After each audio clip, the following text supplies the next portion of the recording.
Dzeja ir melodiska, viņa ir sarežģīta. Ja? Daļa no dzejoļiem to arī veidot, viņus var tīri tā kā dziesmu, to var izveidot kā melodiju. Ja es būtu tas cenzors tagad kompartijas un tagad paskatos, ka viņš ir kārprāts, kā viņš tur, viņš taču tik pretrunīgi runā, tur dzīvība, nāve, ja? Teiksim, par lietām tu piedzimst, bet patiesībā tu esi miris. Kas mani pārsteidza, ka viņam nav bijis laika vai kāda cita resursa rakstīt par mīlestību, par tādu vienkāršu cilvēku romantisku mīlestību, kas bieži tomēr ir dzejas. No impulsiem un no motīviem, jā.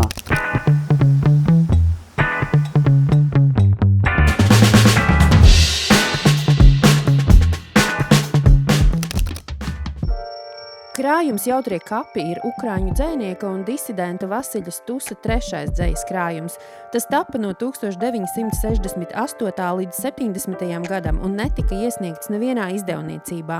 1970. gadā dzejnieks pats ar rakstāmašīnu nodrukāja un iesēja šo krājumu 12 eksemplāros, kas bija domāti lasīšanai vistuvāko draugu lokā. Krājumā Jautrie kapi aktīvi izmantotas groteskas iespējas, tādējādi cenšoties parādīt, cik krasi autors nepiekrīt absurdajai, teatralizētajai antipasaulei. Šajā krājumā liriskais varonis spēja aptvert un izteikt mūžīgo, vispār cilvēcisko, demonstrējot spēju atjaunoties un atdzimt jebkādos, pat visnelabvēlīgākajos apstākļos, jo vairs ne apstākļi viņu rada, bet viņš ir tas, kas rada pasauli sevī un apkārtnē. Dzejas krājumu no ukraiņu valodas atdzejojas Māris Salējs. Sveicināti, prieks atkal būt Apgāda Aminorī telpās, Aminorī raidierakstā. Un šoreiz mēs satiekamies ar vēsturnieku Gati Krūmiņu. Sveiks! Čau!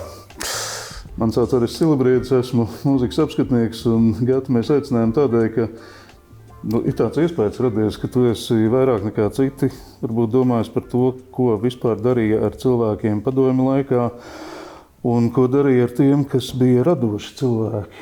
Un mēs to saucam par radošo inteliģenci, tagad laikam vairs nav moderni šādu vārdu kopu lietot.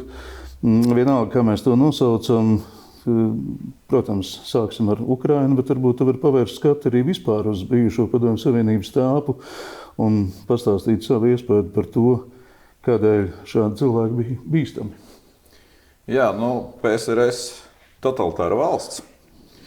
Tad ar ļoti tādiem stingriem ideoloģiskiem ierobežojumiem, un tur ļoti svarīgi bija, lai cilvēki klausa kaut kādai vienai ideoloģiskai līnijai, un radošus cilvēkus, protams, uzskatīja par bīstamiem, tāpēc, ka ja radošs cilvēks sāk uz lietām skatīties radoši, tas jau nozīmē jau pēc definīcijas, ka tu esi kaut kādā veidā nost no kaut kādas stingrās līnijas. Es pat varu ģimenē minēt piemēru. Mans tēvs Aivars Krūmiņš 60. 70. gadi intensīvi nodarbojas ar džēza mūziku, un 60. gadi tajā brīdī, kad ideoloģiski PSRS ir sliktās attiecībās arī ģeopolitiski ar ASV, tad arī visi džēzmeņi tiek piegriezti. Ja? Tad loģiski, ka tu esi džēzmens, tu spēlē džēzu, tu improvizē, jau tas vien jau liekas, kā tu vari kaut ko darīt, nevis pēc partijas priekšrakstiem, bet vispār, jā, tad līdz ar to, un otra lieta, protams, ka tu esi atvērtāks pasaulē, jā, tu skaties, ko citi dara, iespaidojies no citiem, tu nes citu kultūru un tu piedāvā alternatīvu. Un es domāju, tas ir radošo cilvēku galvenais, kāpēc totalitārus režīmus apdraud, ka viņi piedāvā alternatīvu. Jo tur ir, es teiktu, nedaudz ar tādiem fundamentāli reliģiskām izpausmēm arī totalitārisms, tur ir vienīgā pareizā līnija, jā, teiksim, interpretācija pa lietām būtībā nepastāv. Un tad, protams, radoši cilvēki, jā, īpaši, ja viņi nepārstāv arī, ja mēs paskatāmies jau nedaudz ielīnot arī PSRS, viņi nepārstāv, teiksim, dominējušo krievu kultūru. Ja skatāmies Latvijā, kas bija, teiksim, ja mēs kādam pārmetam, sākot tur no Berklau, kas tur sāk, bija buržuāziskie nacionālisti. Tad pirmais ir ideoloģiskais, tu esi buržuāzija, tu esi kapitālists, tu esi pie sliktiem amerikāņiem un nacionālists. Tad tu arī nepieņem šo skaisto ideju par to, cik mēs visi labi... Visi ir brāļi, jā. Citējot Sudrabkalnu, man liekas, 59. gadā, ka ap lielo Krievu ozolu sasēdusi plaša padomju tautu birs. Ja? Un tā ir tā ideja. Tad ir vienas kultūras arī pārākums, To mēs tā neuzsveram tik daudz par Padomju Savienību. Toreiz jau jābūt kādam, kas ir vienotājs. Jā, bet tur tieši tā, un kuram ir lielākas tiesības, un tā ir tā dominējošā lieta, kas ir, ir tas krieviskums, jā, un tad pārējie, PSRS himnu arī paskatāmies, vara no Padomju Savienību uz mūžīgiem laikiem sapulcinājusi varanā Krievizeme. Kas rāda to pirmkārt, ka tas ir uz mūžīgiem laikiem un kas to ir izdarījis. Būtībā šīs Padomju Savienības ir arī Krievu imperiālisma ideja ir izpausta PSRS himnas pirmajā teikumā, pirmajā divrindē. Un tas labi parāda to visu. Un skaidrs, ka, ja mēs skatāmies uz tā saucamajām nacionālajām citām tautām, kas mēs esam, mēs bijām nevis politiskas nācijas, bet mēs bijām tādas tā kā kultūras tautas. Jā, mums atļauts dziesmu svētkus. Pieliekot klāt ideoloģiskas dziesmas, tur partijai, tur armija, kaut kas, tur sociālisms, jā, tur Ļeņins, bet ļāva, skolas arī bija, jā, bija, protams, arī šis krievu elements, bet arī, ja skatos tīri no tādas kultūras, tad pakāpeniski ar vienu vairāk, nevis, teiksim, tā kā nazi nocirta, bet arī rusifikācija, jā, rusifikācija bija ļoti nozīmīgs elements.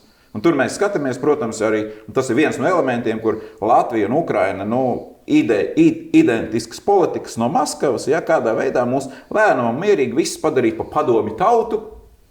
Nav teikts, ka mums ir jāmaina pasē ierakta, ka mēs esam krievi, bet mēs esam krieviski runājuši. Tā arī vēl viens ideoloģisks uzstādījums, kā alternatīva tur starptautiskajai angļu valodai citām, ka tā ir nākotnes valoda, komunisma valoda būs krievu valoda. Tāds ir tas skats, un, protams, atgriežoties pie tiem cilvēkiem, kas ir radoši, kas runā vairākās valodās, lasa literatūru, interesējas par citām lietām, protams, ka viņi šiem uzstādījumam, kur ir viena valoda, viena partijas līnija, viena partija politiskā, vispārējais, viņi ir lieki, viņi ir apdraudējums. Tā līdz ar to vienu daļu mēģina piejaucēt, lai viņi raksta par Ļeņinu un visu to pārējo, un tie ir tie mūsējie un pareizie pieminekļi, bet tos pārējos ir jāierobežo kaut kādā veidā. Jā, tā tas bija, diemžēl. Un tomēr ir iespējas, ka no Ukrainas Krievijai ir bijis vairāk, pat ne baila, bet tieši tā, ka tā attieksme ir traģiski iznīcinoša. Jā, Ukraiņi laikam ir tiešām traģiskākais, ja mēs paskatāmies. Es vispār to skatos, ka tas ir tāds Krievijas koloniālisms. Kas tā Ukraina bija, ja mēs tās 21. gadsimta koncepcijā skatāmies, ko arī es skaidroju starptautiski cilvēkiem. Kas tad Ukraina bija? Ukraina ļoti ilgstoši bija Krievijas kolonija. Ja mēs tā moderno koloniālismu skatāmies 18. 19. gadsimts, lielākā daļa Ukrainas bija Krievijas kolonija. Un tad daudz šie koloniālismu elementi. Un tad tam pa virsu nāk padomju koloniālisms, kur ir tieši tas pats, kur ir virsū gan šī valoda, teritorijas izmantošana, visas šīs lietas, kas tur nāk. Un skaidrs, ka Ukraiņi tur bija ļoti ilgstoši. Kur ir tā starpība, ka mums tomēr bija starpkaru periods, mēs savu valsti izveidojām. Un līdz ar to mēs ieguvām tādu lielāku nacionālās pašapziņas tomēr tādu injekciju, kas mums arī tik ļoti mērķiecīgi kopta. Jā, tieši tā. Un mēs tieši tā, mums bija, ja teiksim tā, izejas pozīcijas mums, ja mēs skatāmies mūsu valsts dibināšanas laiku, 20. gadsimta sākums bija salīdzinoši līdzīgs. Es neteiktu, ka mēs bijām kaut kur milzīgi viņiem priekšā. Arī Ukraiņiem nacionāli, viņi arī mēģināja. Liela un viņiem milzīgi resursi, ļoti bagāta, arī patiesībā bagāta attīstīta teritorija Krievijas impērijā, kas pēc tam tika padarīta par to, kas viņi bija. Tā kā tas ir tāds koloniālisms, un es arī pasaulē skaidroju, ko dara tagad Krievija. Viņi mēģina, tas ir koloniāls karš, viņi mēģina atgūt teritorijas, piemēram, cilvēkiem Āfrikā to visvieglāk izskaidrot, ka tas būtu tagad tā, ka franči nāk iekšā Alžīrijā un teikt, mēs tagad jūs ņemam atpakaļ, tāpēc, ka mums tur vēsturiski un ir kaut kāda daļa, kas runā franciski, Un Beļģi atceras Kongo un tā tālāk. Jā, tieši tā, un tagad mēs vēsturiskās taisnības vārdā nākam, atgūstam savas tiesības un viss. Un ja to Āfrikā šādi to pagriez, tad viņi aizdomājas, ka tas ir koloniāls karš, un tā ir koloniāla attieksme. Un Ukraiņiem, viņiem bija panākumi, Krieviem 20%, 5. daļa no Ukraiņiem, kas atzina sevi etniski pa Ukraiņiem, jau valodu runāja savās mājassaimniecībās krievu valodu. Līdz ar to bija arī savu panākumu, bet tomēr tā Ukraiņu noturība, es teiktu, un tā pretestība, tā ir pārsteidzoša. Pēc visa šī, ka viņi ir gatavi šo visu darīt, atzimt, darīt. Tā kā, Tas ir pieskāriens vēsturē kopumā, bet lasīju arī Vasiļu Stusu. Ko tu izlasīji? Es vispār, ja skatos uz dzeju un mēģinu kaut kā novērtēt dzeju, tā kā man ir arī tāda neliela muzikāla pieredze, tad es skatos, vai es to varu pārcelt, teiksim, kaut ko piekomponēt tam klāt. Kādā veidā es to varu saintegrēt ar skaņām, ar mūziku un tā. Es teiktu, ka viņa ir parocīga, ka teiksim, tas nav varbūt tiešām tā komponenti, ja mēs skatāmies, tas nav tik vienkārši kā Raimonds Pauls un Peters, bet nekādā veidā nenonīcinot pasargu Dievs Paulu, tā ir nedaudz cita izpausme, bet viņa labi padodās. Līdz ar to es teiktu, ka viņa dzeja ir melodiska, viņa ir sarežģīta, daļa no dzejojiem to arī veidot, viņus var tīri tā kā dziesmu, to var izveidot kā melodiju viņu, un citiem vienkārši to veido muzikālo fonu. Tā kā ir ļoti parocīga, sarežģīta, protams, tas ir noteikti izturēts stils, lai arī es teiktu, tā arī tie vēstījumi ir ļoti dažādi. Ja mēs skatāmies konkrēti uz šo dzejoļu krājumu, tad viņus redzu dažādus, ir vairāk filozofiski, bet viņš, protams, izaicina. Un es domāju, ka, ja man būtu jāsaka, ja es būtu tas cenzors tagad kompartijas un tagad paskatos, ka viņš saka ārprāts, kā viņš tur, viņš taču tik pretrunīgi runā, tur dzīvība, nāve, teiksim, par lietām tu piedzimst, bet patiesībā tu esi miris un viss šīs lietas. Un, protams, ik pa laikam viņš iemet iekšā arī šos ideoloģiskos aspektus, arī šo Ukrainas identitātes lietas, tā kā es izbaudīju. Es izbaudīju, teiksim, lai arī es teikšu godīgi, kad tas varbūt nav no manas tādas, teiksim, ja es izvēlos, ko es katru vakaru lasu pirms gulētiešanas, tad varbūt tā nav, jo viņa ir pietiekuši sarežģīta, un viņa ir tāda, tu palasi, tad tev tas rosina daudz vairāk domas, Ļoti drosmīgi tam laikam, un tiešām tāda. Un tur mēs arī varam saprast, cik ļoti mēs tajā laikā bijām līdzīgi viņiem. Kaut kādā veidā, teiksim, ka mēs skatāmies. Mēs arī bijām tikpat asi. Kas ir interesanti, ka es domāju, ka mēs asi bijām, bet mūsu tomēr pieskatīja un piegrieza vairāk kaut kādā veidā. Un es domāju, mēs nezinām daudz šīs izpausmes, kas bija. Cilvēki vienkārši paturēja, bailēs no šī visa. Jo tas bija, viņš jau bija pēc dabas tomēr disidents, viņš gāja būt pret šo sistēmu. Bet, arī tāpat Doņeska, kur viņš tur bija, tā jau ir tāda teritorija, kas ir stipri jau pārkrīvot un viss šis pārējais. Bet es domāju, ka mēs bijām. Mēs bijām, bet vienkārši mums jau piegrieza to visu saknē. Kā individi mēs noteikti bijām, bet tā ir vēl viena lieta, kas ir, ka gan Ukrainu un īpaši Baltiju, Latviju pieskatīja daudz vairāk nekā Maskavu. Un tāpēc, ja tu, piemēram, kaut ko šādu rakstītu Maskavā, tev vairāk piedot, jo šajā gadījumā akali tas risks, tu ne tikai ideoloģiski, jo Maskavā tur iestudēja Bulgākovu, visu kaut ko 70. 80. gadi. Tur cilvēki, kas aizbrauc, viņš tur tāds brīvs gaiss, tur, kas laika biedra atmiņas, tur tādas izrādes teātrus, un tur tā brīvāk runā kafejnīcās, mums jau ir bail, te uzreiz kāds noklauvējs savāks, tur un nezinu, kas būs. Tā kā, es domāju, ka mēs bijām tikpat, bet mēs bijām vairāk piesardzīgi. Viņš ir indivīds ļoti drosmīgs, gāja pret sistēmu, kura viņu arī, teiksim, atklāt jau arī salauz kaut kādā veidā, tā dzīve viņam nebija pārāk gara. Bet tā ir milzīga drosme. Tā kā mums ir Astra, es domāju, piemēram, labi, bet Astras pēdējais vārds, kas ir, kur. Tas ir ļoti līdzvērtīgi. Citā veidā, bet līdzīgi drosmīgi performance, ja mēs tā varam. Vismaz iedarbīguma ziņā, Protams. Un vienīgais tas, ka gan, teiksim, ka šīs lietas mums bija maz zināmas. Kaut kādās, teiksim, tādās intelektuāļu aprindās pārakstīja ar roku kaut ko tādu, bet tas jau tomēr tika diezgan piegriezts, un mēs nezinājām. Arī par Astras pēdējo vārdu, jau arī, cik to mēs zinājām tajā laikā. Tā kā, bet arī līdzīgi varbūt ar Vasīļu Stusu. Tā nozīmē, ka, ja es pareizi atceros, no pēcvārda viņš pats bija sagatavojis kādu duci eksemplāru, pats iesājis un dalījis draugiem. Tieši tā. Tā kā cilvēki apzinājās arī tādu misijas, tā bija tāda misijas apziņa, tas nebija tikai man, bet arī kādiem citiem. Tā kā, un tas ir ārkārtīgi svarīgi arī mūsdienās, es domāju, kaut kādās situācijās te vajag padomāt ne tikai, ko tu domā, bet kaut kādā veidā arī to nodot kādam citam. Tā kā, mēs nezinām, kā mūsu saruna pēc 100 gadiem vērtēs, kad mēs te runājam. Kas būs pie varas, kas un kā būs, tā kā, vai mēs būsim labais vai sliktais vienmēr. Pašās beigās vēl viens tāds metafiziskais jautājums. Man visu laiku lasot šo krājumu radās sajūta, ka Vasīļs Stuss mēģina it kā nodalīt sevi kā dzejnieku no sava fiziskā es, respektīvi, ka viņš skatās uz sevi no malas. Vai tev varētu būt līdzīgi? Es piekrītu. Es piekrītu, jā, jo tāpēc, ka, arī kā viņš uz tām lietām skatās, tas redzējums no malas, viņš nebaidās arī ielikt kaut kādus savus personīgas dabas elementus. Tur ir iekšā ik pa laikam, sieva, tēls, šīs lietas, kas tur parādās vēl.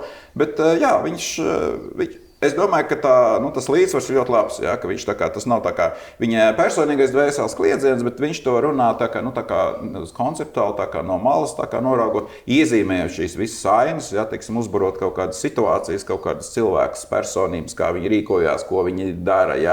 Ko tu esi vietniece ar ratiņiem? Jā. Tas ir elegants piemērs. Un arī ieliekot iekšā tādu, ik pa laikam tādu arī, es teiktu, ļoti gaumīgu paņirgāšanos, par ironiju, tieši tā, ironija, teiksim, kas man laikam vislabāk patika, kur, kad guļu man kož blusas, bet nevar aizmigt, jo pusi pasaules smog zem kapitālistu jūga, kas ir tik skaisti, ka tu tā to ieliec, un skaidrs, ka jebkuram ir skaidrs, kas ar to ir domāts, Bet tev atkal nevar nekādu piesieties. Tieši tā, viss ir pareizi. Jo vienkārši nespēja aizmigt, domājot par par skaisto nākotni.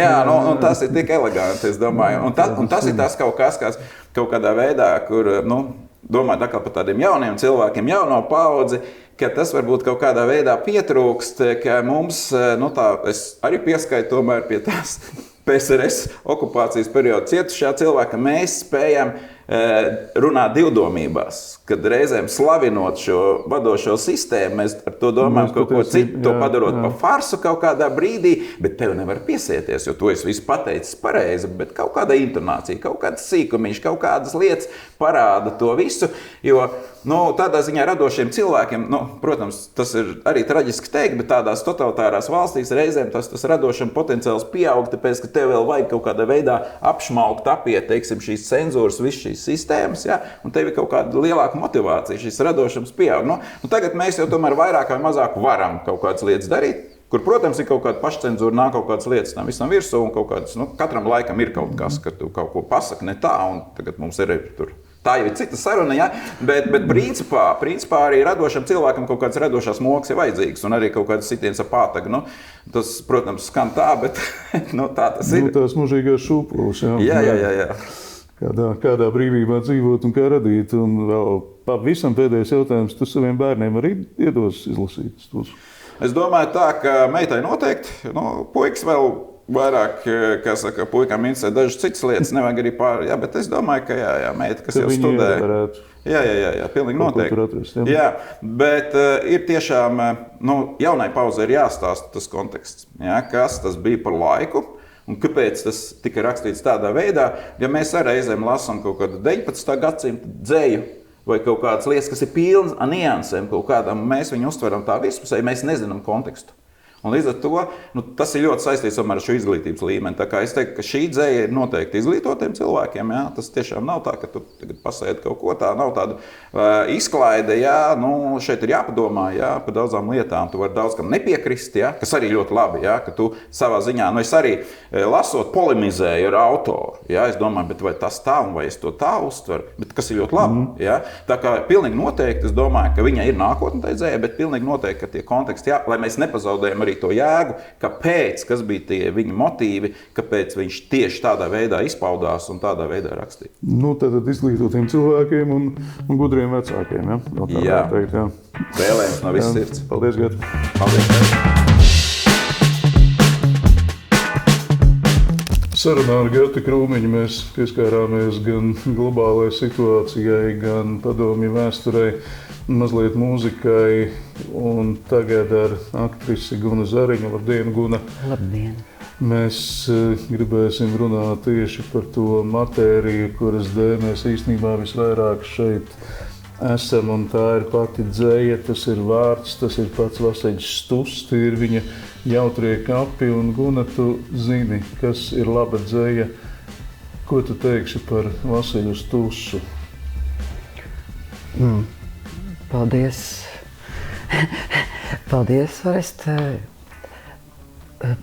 Es nezināju neko par Vaseļu Stussu pirms šīs te iepazīšanās, un es esmu iepazinusi, manuprāt, ļoti, ļoti labu dzēju un ļoti, ļoti dziļu dzēju un kaut ko tādu, kas atkal atgriež pie kaut kādām pamatlietām un izpratnes par to, kas tad vispār, kāpēc vispār ir vajadzīga literatūra, māksla un tā tālāk. Un te ir tas gadījums, kad ir tādi mākslas darbi, tādas lietas, kas nevarēja netapt un kas varēja tapt tikai šādā formā kaut kā. Un tas ir, man tas bija milzīgs ceļojums nezināmā pasaulē, vēsturē, bet arī kaut kādā cilvēka apziņas dziļumos. Tā kā, jā, grandiozi. Piekrītu, un grāmatas redaktors Arvis Viguls teica, ka nevajadzētu meklēt līdzības. Es arī nemeklēju, bet man tās līdzības dažbrīd atnāca kaut kur varbūt ritmā, kaut kur tēlos, kaut kur īsvārdos. Vai tu arī vari atrast kādu, un tu teikt, Vasils tas ir gara radinieks, vai viņš tomēr paliek pats par sevi? Nē, man nebija lasot tādas asociācijas. Jā, varbūt laikmeta ziņā es varu tur, tēli, krāces. Tur man nāk prātā varbūt kāds arī latviešu tā laikmeta dzejnieks, bet ģenerāli nē. Es arī sen nebiju lasījis vienkārši tā laikmeta dzeju, teikšu godīgi, vīriešu dzeju. Sieviešu dzejas lasīju pa brīdim. Dažādu laikmetu sieviešu dzejas es lasu, bet kaut kā nezinu, kādēļ šajā ziņā esmu mazliet seksistiski, tā varētu domāt. Bet nē, man viņš paliek kaut kādā savā konsekvencē. Man viņš paliek tā kā tāds. Man, protams, radās nelielas tādas, bet tas ir drīzāk dēļ tā, par ko tiek runāts arī. Es atminējos Lidijas Doroņinas Lasmans barakas biedri Ratušīnsku ar viņas dzeju, kur parādās arī, starp citu, tas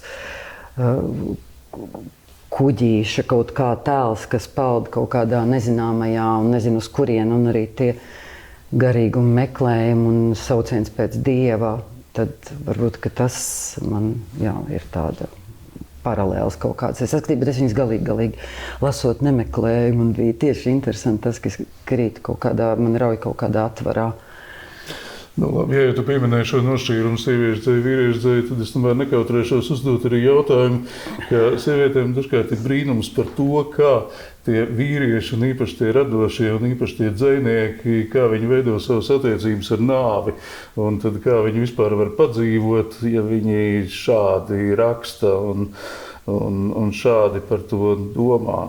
Man arī tas nāves tēls šeit ļoti aizķēra, bet varbūt tas atkal nebija no tiem, pie kuriem tavāts aizķērās. Galīgi nē. Lūk, galīgi nē, man bija pavisam citi tēli, jo nāve, varbūt šobrīd vienkārši arī esmu tādā fāzē, es esmu tādā dzejā, saskarē ar tādu dzeju, kur šis te nāve ir centrālā atskaita, kur tas tieši ir tas, kas tā nāves un dzīves atspērē ir tas, kas baro to radošumu.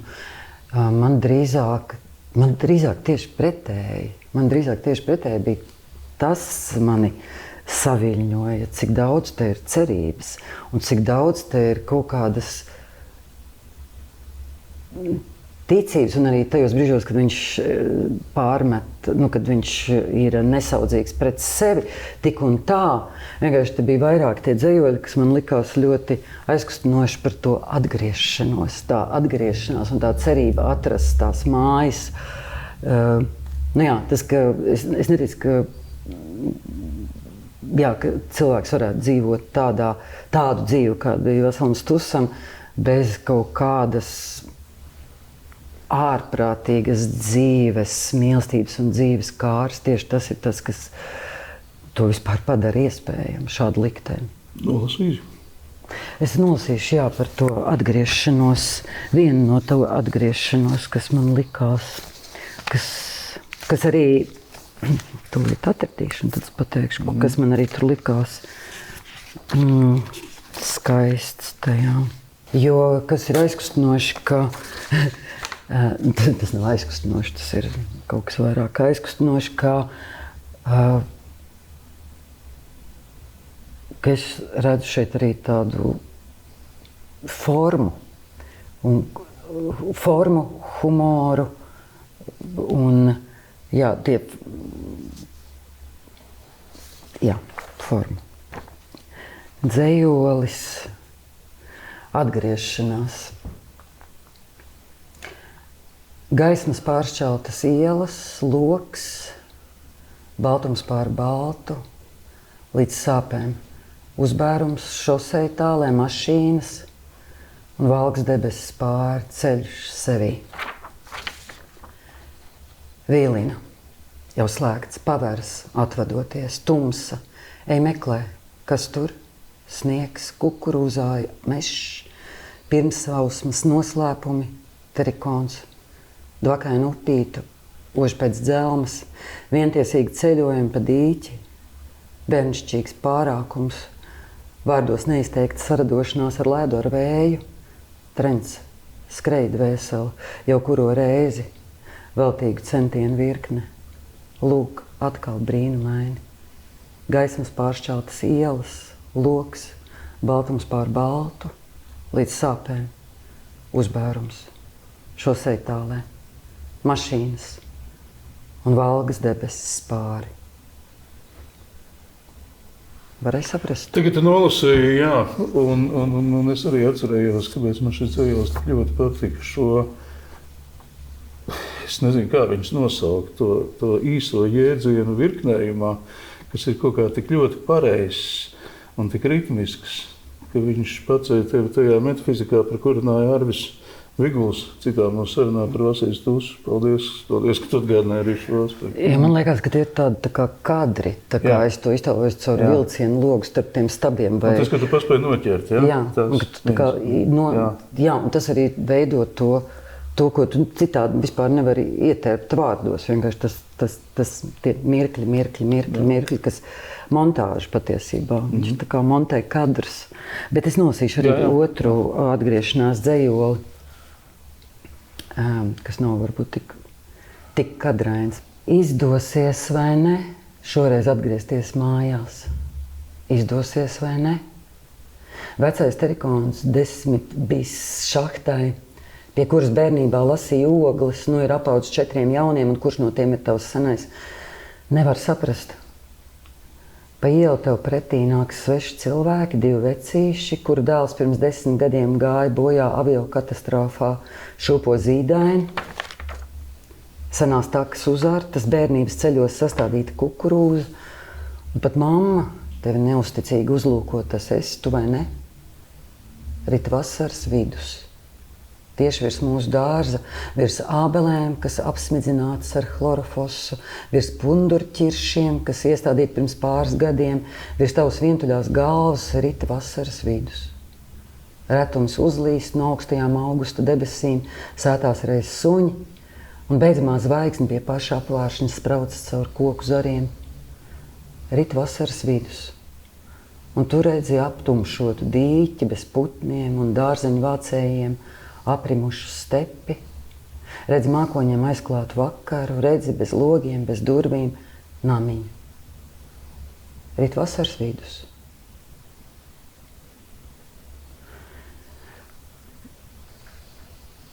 Terikons, kukurūza, atkārtojas līdzīgie tēli tavos atgriešanās dzejoļos.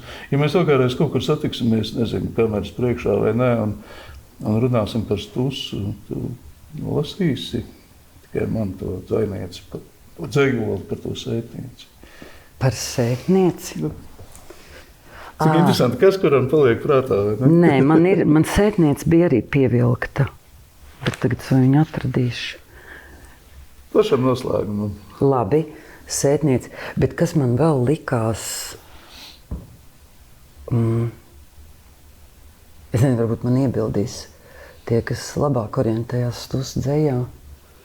Kas mani pārsteidza, ka viņam nav bijis laika vai kāda cita resursa, rakstīt par mīlestību, par tādu vienkāršu cilvēku romantisku mīlestību, kas bieži tomēr ir dzējas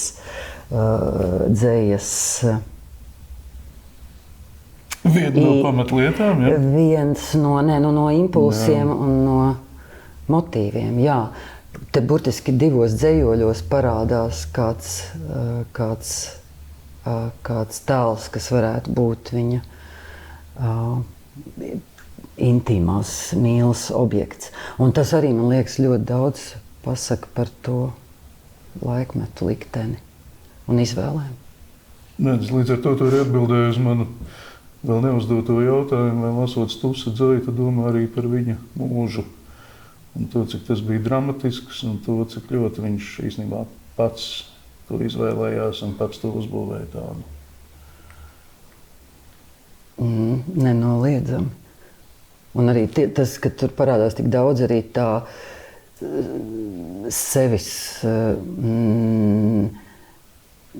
Viņš skatās gan ar izsmieklu uz to iekārtu, bet te pašā laikā viņš sevi nenošķir no tās iekārtas, un viņš sev pārmet to iekārtu. Un, ka tur ir bijis tāds milzīgi nepārtraukta cīņa. Gan iekšīga, gan ārīga. To dzejoli par sētnieci mēs atstāsim uz to nākamo tikšanās reizi. Un šobrīd es Gunu teikšu paldies un saku arī citiem cilvēkiem, ka ir jālasa Stusa jautrie prātīgi. Es jau vairākiem esmu pateikusi.